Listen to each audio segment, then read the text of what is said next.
ಗುಂಡಾರಿಸೋದು ಇನ್ನೊಂದು ಎನ್ಕೌಂಟರ್ ಮಾಡ್ಬೋದು. ತಪ್ಪಿಸ್ಕೊಬಿಡೈತಿಲ್ಲ ಆ ಕಾರಣದಿಂದ ಅವ್ರು ಗುಂಡಾರಿಸಿದೀವಿ ಅಂದ್ಬಿಟ್ಟು ಒಂದು ಕಾಲ ಗುಂಡಾರಿಸೋದು ಇದು ಎನ್ಕೌಂಟರ್ ಮಾಡ್ತಾರೆ ಭಯ ಇದೆ. ಎಸ್, ಕೋರ್ಟ್ಗೆ ಎಂಟ್ರಿ ಆಗ್ತಾ ಇರೋ ವ್ಯಕ್ತಿ, ಆ ವ್ಯಕ್ತಿ ಸುತ್ತಲೂ ವಕೀಲರು, ಪೊಲೀಸರು. ಈ ದೃಶ್ಯವನ್ನ ನೋಡ್ತಾ ಇದ್ರೆ ಯಾರೋ ದೊಡ್ಡ ವ್ಯಕ್ತಿಯೇ ಅಥವಾ ಯಾವುದೋ ಸಿನಿಮಾ ನಟನು ಕೋರ್ಟಿಗೆ ಬರ್ತಾ ಇರಬೇಕು ಅಂತ ಅನಿಸದೇ ಇರೋದು.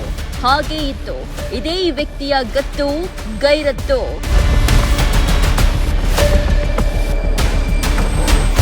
ಆದ್ರೆ ಈ ವ್ಯಕ್ತಿ ಇತ್ತೀಚೆಗೆ ಹಾಸನದಲ್ಲಿ ನಡೆದ ರೌಡಿ ಶೀಟರ್ ಆವಲಹಳ್ಳಿ ಮಂಜೇಶ್ ಜೀವ ತೆಗೆದ ಪ್ರಕರಣದ ಮೊದಲ ಆರೋಪಿ, A1 ಆರೋಪಿ. ಹೀಗಾಗಿಯೇ ಕಳೆದ ಕೆಲ ದಿನಗಳಿಂದ ಪೊಲೀಸರು ಬಿಟ್ಟು ಬಿಡದೆ ಕೆಂಬತ್ತಳ್ಳಿ ಪರಮಿ ಅಲಿಯಾಸ್ ಪರಮೇಶನಿಗೆ ತಲಾಶ್ ನಡೆಸ್ತಾ ಇದ್ರು. ಇದೀಗ ನನ್ನನ್ನ ಹುಡುಕುವ ಕಷ್ಟ ನಿಮಗ್ ಬೇಡ, ನಾನೇ ಬಂದು ಸರೆಂಡರ್ ಆಗ್ತಿದ್ದೀನಿ ಅಂತ ಹೇಳಿದ್ದಾನೆ ಕೆಂಬತ್ತಳ್ಳಿ ಪರಮಿ. ಸರೆಂಡರ್ ಆಗ್ತಿದ್ದೀನಿ, ಆದ್ರೆ ಈ ಕೇಸ್ಗೂ ನನಗೂ ಸಂಬಂಧವೇ ಇಲ್ಲ. ಎನ್ಕೌಂಟರ್ ಭಯದಿಂದಷ್ಟೇ ಶರಣಾಗತಿ ಎಂದ ಕೆಂಬತ್ತಳ್ಳಿ ಪರಮಿ. ನಾವೇನು ತಪ್ಪು ಮಾಡಿಲ್ಲ, ನಮ್ಗೆ ಅದ್ರ ಬಗ್ಗೆ ಏನು ಗೊತ್ತಿಲ್ಲ. ಎನ್ಕೌಂಟರ್ ಮಾಡ್ತಾರೆ ಅನ್ನೋ ಭಯ ಇದೆ. ಹೌದು, ಜೂನ್ 8ರಂದು 2026 ಬೆಳಗಿನ ಜಾವದಲ್ಲಿ ಹಾಸನದ ನ್ಯಾಯಾಲಯದ ಎದುರು ರೌಡಿ ಶೀಟರ್ ಮಂಜೇಶ್ನ ಜೀವ ತೆಗೆಯಲಾಗಿತ್ತು. ಗುರುತೇ ಸಿಗದಂತೆ ರೌಡಿ ಶೀಟರ್ ಅನ್ನ ಮುಗಿಸಿದ ಗ್ಯಾಂಗ್ ಸ್ಥಳದಿಂದ ಪರಾರಿಯಾಗಿತ್ತು.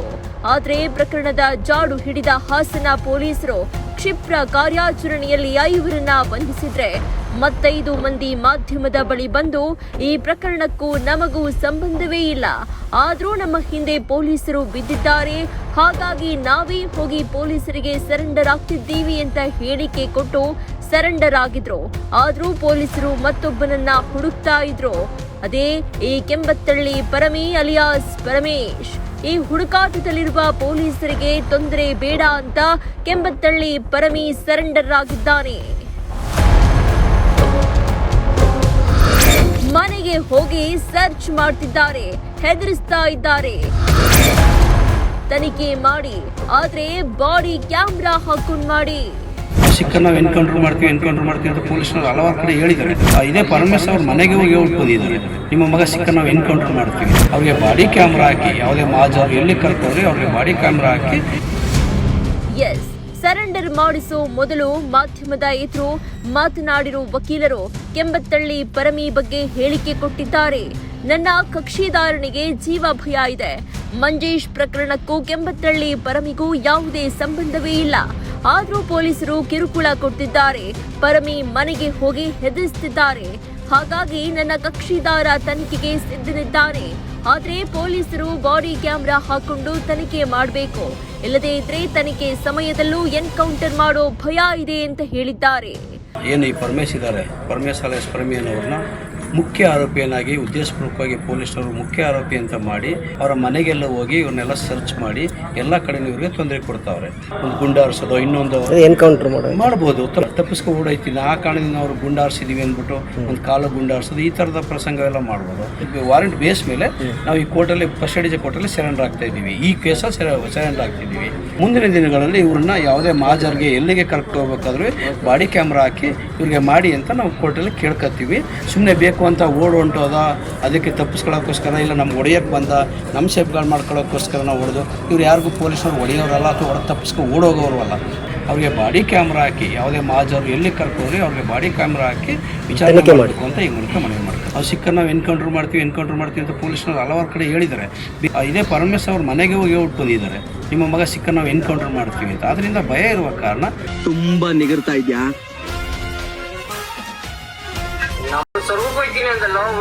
ಅಟ್ಲೀಸ್ಟ್ ವರ್ಷದವ್ರು ಯಾರು ಅಂತನಾದ್ರೂ ಗೊತ್ತೇನ್ರ, ವರ್ಷಿದ್ದು ಸಲಾಗ.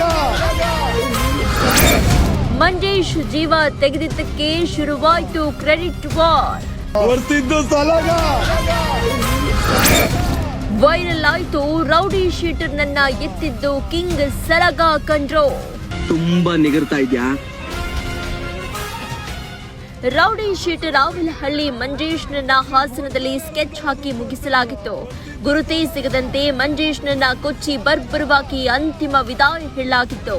ಹೀಗೆ ಜೀವ ತೆಗೆದ ಮೇಲೆ ಯಾರು ಆವಲಹಳ್ಳಿ ರೌಡಿ ಶೀಟರ್ನನ್ನ ಮುಗಿಸಿದ್ದು ಅನ್ನೋ ಪ್ರಶ್ನೆಗೆ ಅದೊಂದು ಇನ್ಸ್ಟಾಗ್ರಾಂ ಖಾತೆ ಸುಳಿವು ಕೊಟ್ಟಿತ್ತು. ಕ್ರೆಡಿಟ್ ವಾರ್ ಶುರುವಾದ ಬೆನ್ನಲ್ಲೇ ಕಿಂಗ್ ಸಲಗ ಕಂಡ್ರು ಮಂಜೇಶ್ ನನ್ನ ಎತ್ತಿದ್ದು ಅನ್ನೋ ವಿಡಿಯೋ ಹಾಕಲಾಗಿತ್ತು.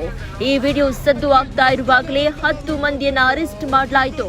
ಇದೀಗ ಪ್ರಕರಣದ ಪ್ರಮುಖ A1 ಆರೋಪಿ ಕೆಂಬತ್ತಳ್ಳಿ ಪರಮೇ ಅಲಿಯಾಸ್ ಪರಮೇಶ್ ಸರೆಂಡರ್ ಆಗಿದ್ದಾನೆ. ತುಂಬಾ ನಿಗರ್ತಾ ಇದ್ಯಾ?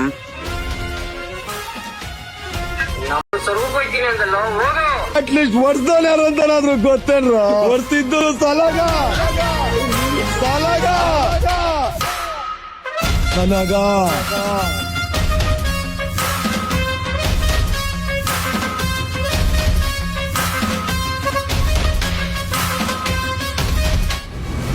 ಕೆಂಬತ್ತಳ್ಳಿ ಪರಮೇಶ್ ಸರೆಂಡರ್ ಮೂಲಕ ಪ್ರಕರಣದ 11 ಮಂದಿ ಆರೋಪಿಗಳ ಬಂಧನ ಆದಂತೆ ಆಗಿದೆ. ಈ ಕೇಸ್ನಲ್ಲಿ ಯಾರ ಪಾತ್ರವಿದೆಯೋ ತನಿಖೆ ಮೂಲಕ ತಿಳಿಯಬೇಕಾಗಿದೆ. ಆದ್ರೆ ಈ ಪ್ರಕರಣಕ್ಕೂ ನಮಗೂ ಸಂಬಂಧವೇ ಇಲ್ಲ ಎಂದಿದ್ದ ಮೊದಲು ಅರೆಸ್ಟ್ ಆಗಿದ್ದ ತಂಡ ಇದೀಗ ತನಿಖೆಯನ್ನ ಎದುರಿಸ್ತಾ ಇದೆ. ಇದೀಗ ಕೆಂಬತ್ತಳ್ಳಿ ಪರಮೇಶ್ ಸರದಿ ಪರಮೇಶ್ ಕೂಡ ನನಗೂ ಈ ಪ್ರಕರಣಕ್ಕೂ ಸಂಬಂಧವೇ ಇಲ್ಲ ಅಂತಿದ್ದಾನೆ. ಎನ್ಕೌಂಟರ್ ಭಯದಿಂದ ಪೊಲೀಸರಿಗೆ ಸರೆಂಡರ್ ಆಗ್ತಿದ್ದೇನೆ ಅನ್ನೋ ಹೇಳಿಕೆ ಕೊಟ್ಟಿದ್ದಾನೆ. ಈ ಹೇಳಿಕೆಯಲ್ಲಿ ಸತ್ಯವೆಷ್ಟು ಸುಳ್ಳೆಷ್ಟು ಕಾಲವೇ ಉತ್ತರಿಸಬೇಕು. Pradeep Balupete, public impact, Hassan. PUCಗೆ ವ್ಯಾಲ್ಯೂನೇ ಇಲ್ದಂಗೆ ಆಗೋಗಿದೆ. ಇಂಜಿನಿಯರಿಂಗ್ ಮಾಡಿದ್ರು ಒಳ್ಳೆ ಜಾಬ್ ಇಲ್ಲ, ಡಿಗ್ರಿ ಮುಗಿಸಿದ್ರು ಸರಿಯಾದ ಕೆಲಸನೇ ಸಿಗ್ತಿಲ್ಲ, ಮಾಸ್ಟರ್ ಡಿಗ್ರಿ ಮಾಡಿ ಮನೇಲೇ ಇರೋ ಹಾಗಾಗಿದೆ. ಹಾಗಾದ್ರೆ ನಾವು ಓದಿದ್ದು ಸುಮ್ನೆನಾ? ಅಯ್ಯೋ ಮುಂದೇನ್ ಮಾಡೋದು? ಚಿಂತಿಸಬೇಡಿ, ನಿಮ್ಮ ಭವಿಷ್ಯಕ್ಕೆ ಭದ್ರ ಬುನಾದಿ ಹಾಕಲು ಕಾಫಿ ನಾಡಿಗೆ ಬರ್ತಿದೆ ಅಕ್ಷಯ ಗ್ರೂಪ್ ಆಫ್ ಇನ್ಸ್ಟಿಟ್ಯೂಷನ್ಸ್. ಚಿಕ್ಕಮಗಳೂರಿನಲ್ಲಿ ಪ್ರಪ್ರಥಮ ಬಾರಿಗೆ ಏವಿಯೇಷನ್ ಹಾಗೂ ಫ್ಯಾಷನ್ ಡಿಸೈನ್ ಪರಿಚಯಿಸುತ್ತಿರುವ ಏಕೈಕ ಸಂಸ್ಥೆ. ಈಗಾಗಲೇ ಸಾವಿರಾರು ಮಂದಿ ಪ್ರಖ್ಯಾತ ಏರ್ಪೋರ್ಟ್ ಹಾಗೂ ಏರ್ಲೈನ್ಸ್ಗಳಲ್ಲಿ ಭವಿಷ್ಯ ರೂಪಿಸಿಕೊಂಡಿದ್ದಾರೆ. ಫ್ಯಾಷನ್ ಡಿಸೈನಿಂಗ್, ಮಾಡೆಲಿಂಗ್ ಕ್ಷೇತ್ರದಲ್ಲೂ ಕಮಾಲ್ ಮಾಡಿದ್ದಾರೆ. ಕೇವಲ 6 ತಿಂಗಳ ಅಥವಾ 1 ವರ್ಷ ಕೋರ್ಸ್ ಅಲ್ಲಿ ಜಾಯ್ನ್ ಆಗಿ ಉಜ್ವಲ ಭವಿಷ್ಯ ರೂಪಿಸಿಕೊಳ್ಳಿ. ಇದೇ ಜುಲೈ 9ರಿಂದ ಕೋರ್ಸ್ಗಳು ಪ್ರಾರಂಭವಾಗಲಿವೆ. ನಿಮ್ಮ ಭವಿಷ್ಯ ರೂಪಿಸಲಿರುವ ಕೋರ್ಸ್ಗಳು ಹೀಗಿವೆ: diploma in fashion design and modelling, diploma in aviation and hospitality management, diploma in logistics and supply chain management, business accounting and taxation. ಇಂತಹ ನೈಜ ಕುತೂಹಲ ಭರಿತ ಸುದ್ದಿಗಳು ನಿಮಗೆ ಸಿಗಬೇಕಂದ್ರೆ ರಾಜ್ಯದ ಪ್ರತಿಷ್ಠಿತ ಜನಪರ ಡಿಜಿಟಲ್ ಸುದ್ದಿ ಮಾಧ್ಯಮ ಪಬ್ಲಿಕ್ ಇಂಪ್ಯಾಕ್ಟ್ ಚಾನಲನ್ನು ಯೂಟ್ಯೂಬ್ನಲ್ಲಿ ಸಬ್ಸ್ಕ್ರೈಬ್ ಮಾಡ್ಕೊಳ್ಳಿ. ವಿಡಿಯೋ ಇಷ್ಟವಾದರೆ ಲೈಕ್ ಮಾಡಿ, ನಿಮ್ಮಿಷ್ಟದವರಿಗೆ ಶೇರ್ ಮಾಡಿ ನಮ್ಮನ್ನು ಪ್ರೋತ್ಸಾಹಿಸಿ. ಹಾಗೆಯೇ ಫೇಸ್ಬುಕ್ನಲ್ಲಿ ಪಬ್ಲಿಕ್ ಇಂಪ್ಯಾಕ್ಟ್ ಫಾಲೋ ಮಾಡೋದನ್ನು, ಇನ್ಸ್ಟಾದಲ್ಲಿ ಜೊತೆಯಾಗೋದನ್ನು ಮಿಸ್ ಮಾಡಬೇಡಿ. ಜಾಹೀರಾತು ಹಾಗೂ ಬಿಸ್ನೆಸ್ ಪ್ರಮೋಷನ್ಗಾಗಿ ಸಂಪರ್ಕಿಸಿ 9606037450 ಅಥವಾ 9353224116. ಇದು ಪಬ್ಲಿಕ್ ಇಂಪ್ಯಾಕ್ಟ್, ಜನಶಕ್ತಿಯೇ ನಿರ್ಣಾಯಕ.